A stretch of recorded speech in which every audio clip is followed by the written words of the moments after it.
News ছড়াইতেছে যে আমি নাকি তার বাসায় গেছি জামাইকে বিয়ে করার জন্য এবং কি সেই প্রস্তাব নিয়ে গেছি।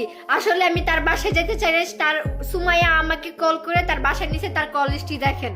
এই কল করাতে আমার মা এবং কি আমি তার বাসায় যাই। যাওয়ার পর তারা আমাদেরকে আটকায় রাখা 3 ঘন্টা আটকায় রাখছে তার বাসায়। আটকায় রাখা ভিডিও ধারণ করছে তাদের ইচ্ছা মতন, আমাকে মারছে, দাঁড়ছে, গালে দুলে।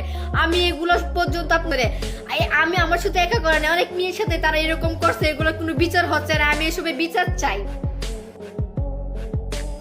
বিপি ইমরানের বউ সুমাইয়া ফোন করে ডেকে নেয় প্রিয়া ও তার মাকে। এরপর 3 ঘন্টা প্রিয়া ও তার মাকে আটকে রেখে মারধর করে তারা। অবশেষে মুখ খুলেছেন বিপি ইমরানের কথিত প্রেমিকা প্রিয়া।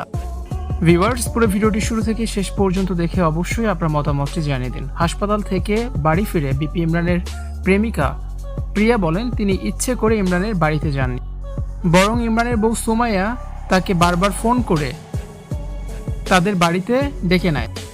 ফোন পেয়ে মাকে সাথে নিয়ে ইমরানের বাড়িতে যান প্রিয়া। আর সেখানে ইমরান ও ইমরানের বউ তাদেরকে চরম মারধর শুরু করে। 3 ঘন্টা বাসায় বন্দি করে রাখে তাদের। ইমরানের বউ মিলে তাদেরকে মারধর করে। প্রিয়া বলেন আমি কোনো মিথ্যে মামলা করি নাই, আমি সত্য মামলা করেছি। আমি ইমরানের বাড়িতে যেতে চাইনি। ইমরানের বউ সুমাইয়া ফোন দিয়ে আমাকে বাড়িতে আসতে বলে, আমাকে ব্ল্যাকমেল করে, কিন্তু ডেকে নিয়ে যে আমাদের মারার প্ল্যান করেছিল তা আমি জানতে পারিনি। প্রিয়াকে চুলের মুঠি ধরে মারে ইমরানের বউ সুমাইয়া, যা ইমরান পুলিশের কাছে দেয়া জবানবন্দিতে নিজেই স্বীকার করেছেন। সুমাইয়া যে প্রিয়াকে বারবার ফোন দিয়েছেন সেটারও প্রমাণ দেখিয়েছেন প্রিয়া। তাছাড়া ইমরান তাকে বিয়ের প্রস্তাবও দিয়েছে এমন মেসেজের স্ক্রিনশট ফাঁস করেছেন প্রিয়া বলেন ইমরান আমার জীবনটাই নষ্ট করে দিয়েছে।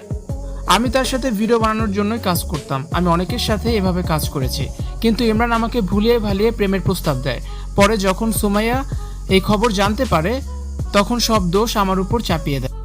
আমি কোনো টাকা পয়সার জন্য ইমরানের নামে মামলা করিনি। আমি যে মামলা করেছি সেটা সত্য মামলা।